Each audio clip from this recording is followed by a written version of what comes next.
Hi friends, ఇవాళ మీతో మహాభారత యుద్ధానికి సంబంధించిన సజీవ సాక్ష్యాలు చూసి శాస్త్రవేత్తలు సైతం ఆశ్చర్యపోయిన ఆసక్తికరమైన విషయాల గురించి మీతో పంచుకోవాలనుకుంటున్నాను. ఇది ఎలాంటి యుద్ధం అంటే సామాన్యుల మానవులతో పాటు సాక్షాత్తు భగవంతుడే మధ్యలో ఉండి చేసిన యుద్ధం. కురుక్షేత్రంలో జరిగిన ఈ మహాయుద్ధం 18 రోజుల పాటు జరిగింది.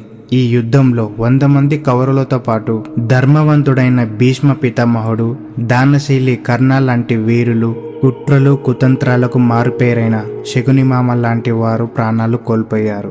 వీరే కాకుండా అధర్మానికి ధర్మానికి జరిగిన యుద్ధంలో సుమారుగా 45 లక్షల మంది ఈ యుద్ధంలో సామాన్యులు పాల్గొన్నారు. ఈ మహాభారత యుద్ధం కేవలం కథ మాత్రం కాదు, ఇది మన చరిత్ర అని బలంగా వాదించేవారు ఉన్నారు. అలాగే ఎప్పటికప్పుడు కేవలం కల్పితమే అని కొట్టిపడేసే వాళ్ళు ఉన్నారు. ఈ యుద్ధం ఎప్పుడు జరిగిందంటే దాదాపు 5000 సంవత్సరాల క్రితం, అంటే సుమారుగా 3137 సంవత్సరంలో మహాభారత యుద్ధం జరిగింది. ఈ విషయం భగవద్గీతలో ఉంది. పంచపాండవుల్లో ఒకడైన అర్జునుడు ఈ యుద్ధానికి బయలుదేరే ముందు తన రథసారథి అయిన కృష్ణుడితో తన ఆలోచనలను, ధర్మ సందేహాలను పంచుకున్నాడు.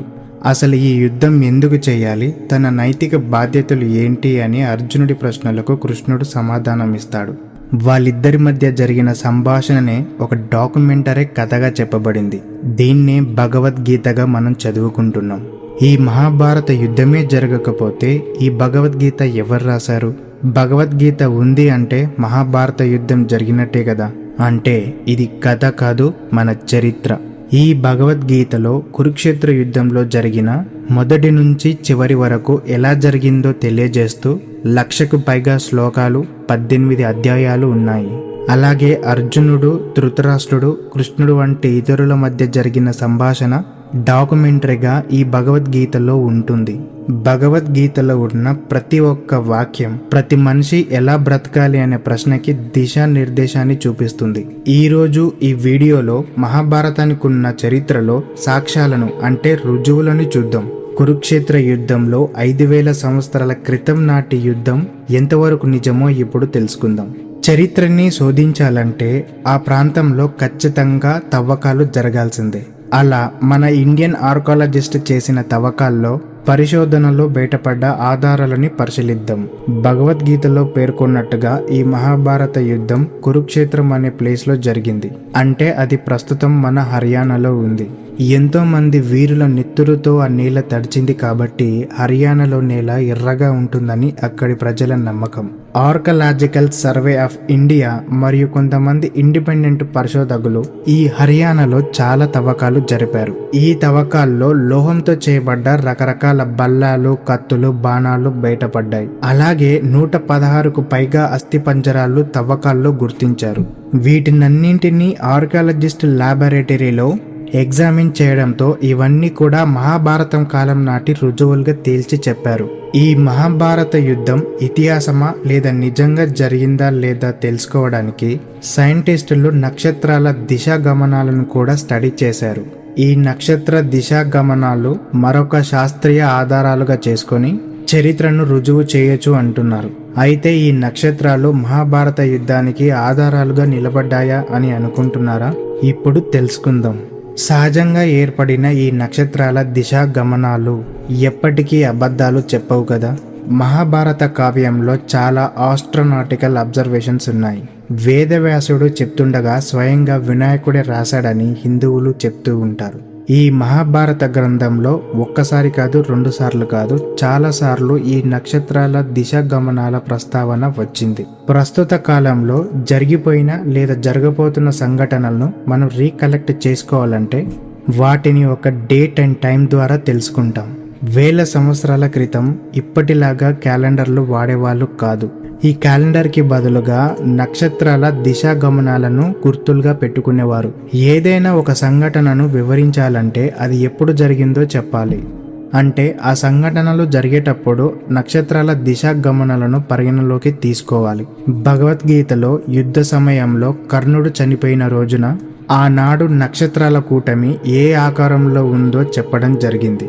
ఇప్పుడున్న టెక్నాలజీతో కంప్యూటర్లో ఉన్న సాఫ్ట్వేర్ల ద్వారా ప్రతి నక్షత్ర మండలాలని యూనివర్స్ని కూడా చూడగలం. అలాగే ఈ సాఫ్ట్వేర్ని యూజ్ చేసి భగవద్గీతలో ప్రస్తావించిన ఏదైనా స్టార్ కాల్కులేషన్ తీసుకొని మనం చెక్ చేయొచ్చు. అదే ఫార్మేషన్ పాస్ట్ లో ఏదైనా ఎప్పుడైనా జరిగిందా లేదా అనే విషయాన్ని తెలుసుకోవచ్చు.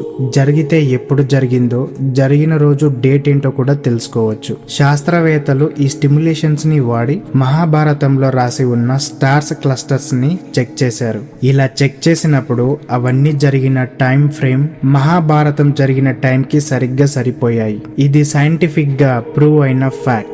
దీన్ని ఎవ్వరూ తప్పు పట్టడానికి ఒక వీల్లేని నిజం. అమెరికాకి చెందిన జే రాబర్ట్ ఒక ప్రయోగంలో అణుబాంబుని తయారు చేశాడు. రామాయణ మహాభారత గ్రంథాలను చదివిన జే రాబర్ట్ ఆకాశంలో వాడిన బ్రహ్మాస్త్ర ఫార్ములాను తెలుసుకుంటాడు. అతను చేసిన బాంబ్ బ్రహ్మాస్త్ర ఫార్ములాకి మ్యాచ్ అవుతున్నట్టుగా అతనే స్వయంగా ఒక ప్రకటనలో చెప్పాడు. ఈ అణుబాంబు తయారు చేసే క్రమంలో వాళ్ళు దానికి పెట్టుకున్న పేరు ట్రినిటీ. ట్రినిటీ అంటే ముగ్గురు దేవతలు అని అర్థం. మహాభారత యుద్ధం, అందులో వాడిన బ్రహ్మాస్త్రం నిజమే అని చెప్పడానికి ఇది ఒక రుజువు. సముద్ర గర్భంలో ఉన్న శ్రీకృష్ణ నగరం ద్వారక పట్టణం కూడా మహాభారతం నిజంగా జరిగింది అని చెప్పడానికి ఒక ఆధారమే. సముద్ర గర్భంలో మునిగిపోయిన ద్వారక నగరాన్ని అన్వేషిస్తున్నప్పుడు మైరానా ఆర్కాజిస్టులకు మహాభారత యుద్ధం నిజంగానే జరిగిందని చెప్పడానికి ఆధారాలు లభించాయి. సముద్రంలో ఉన్న గోడలు, భారీ కోట స్తంభాలు, నౌకాశ్రయాలు, శ్రీకృష్ణుని పాత ఓడరేవులు ఇవన్నీ మన చరిత్రకు అద్దం పట్టేలా సాక్ష్యాలుగా నిలబడ్డాయి. హిమాచల్ ప్రదేశ్లోని అమీర్పూర్ అనే ఒక ప్రదేశంలో ఒక రాయిపై పద్మవ్యూహం చెక్కి ఉంటుంది. దీని గురించి మహాభారతంలో స్పష్టంగా ఉంది.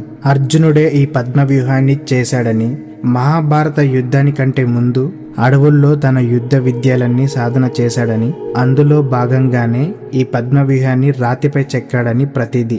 ఈ పద్మవ్యూహాన్ని మనం జాగ్రత్తగా పరిశీలిస్తే లోపలికి వెళ్లే దారి ఉంటుంది గాని బయటికి వచ్చే దారి కనబడదు. ఇలా చెప్పుకుంటూ పోతే ఎన్నో ఆధారాలు, ఆశ్చర్యపరిచే నిజాలు ఈనాటికి తవ్వకాల్లో బయటపడుతూనే ఉన్నాయి. ప్రతి మహాభారతం ఒక ఇతిహాసమే కాదు, ఇది మన చరిత్ర అని నిరూపిస్తూనే ఉన్నాయి. మహాభారత యుద్ధంలో కొన్ని వాస్తవ స్థలాలు కూడా ఆధారాలుగా చెప్పుకోవచ్చు. ఈ స్థలాలలో హస్తినపూర్ ఒకటి. ఈ హస్తినపూర్ మహాభారత రాజ్యానికి రాజధానిగా చెప్పుకోవచ్చు. ఉత్తర భారతదేశంలో 35 కంటే ఎక్కువ ప్రదేశాలు పురావస్తు ఆధారాలను అందించాయి. ఇవన్నీ మహాభారతంలో వివరించిన పురాతన నగరాలుగా మనకి తెలుస్తున్నాయి. ఇప్పటికే కొన్ని నగరాలు అదే పేరుతో ఉన్నాయి. ఉదాహరణకి భారతదేశానికి సంబంధించి అనేక ఆధారాలతో యూపీలోని హస్తినపూర్ ఉంది. ద్వారక గుజరాత్ సముద్ర తీరంలో ఉంది. మహాభారత యుద్ధంలో జరిగిన కురుక్షేత్రం ఢిల్లీకి సమీపంలో ఉన్న ప్రస్తుత హర్యానాలో ఉంది. అయినా ఆసక్తికరమైన విషయం ఏంటంటే ఈ మహాభారత యుద్ధం కేవలం భారతదేశానికే పరిమితం కాలేదు. ఈ యుద్ధంలో పాండవులకు, కౌరవులకు మద్దతుగా చాలా రాజ్యాలు నిలబడ్డాయి. అలాగే స్వయంగా యుద్ధంలో పాల్గొన్నాయి కూడా. ఇలా నిజం కోసము ఆధారాలు తవ్వే కొలది చరిత్రను బలపరిచే నిజాలు బయటికి వస్తూనే ఉన్నాయి, ఇంకా వస్తూనే ఉంటాయి. ఈ ఆధారాలన్నీ ప్రపంచ వేదంగా గుర్తింపు పొందిన ఈ మహాభారతం ఒక కథ మాత్రమే అన్నవారికి సమాధానాలుగా నిలబడుతున్నాయి. అందుకే ప్రతి ఒక్కరూ తమ జీవితంలో ఒక్కసారైనా మహాభారతాన్ని చదవాలని అంటారు. ఇలాంటి ఆసక్తికరమైన విషయాలు మరెన్నో తెలుసుకోవాలంటే ఖచ్చితంగా ఈ ఛానల్ని సబ్స్క్రైబ్ చేసుకోండి. జై హింద్.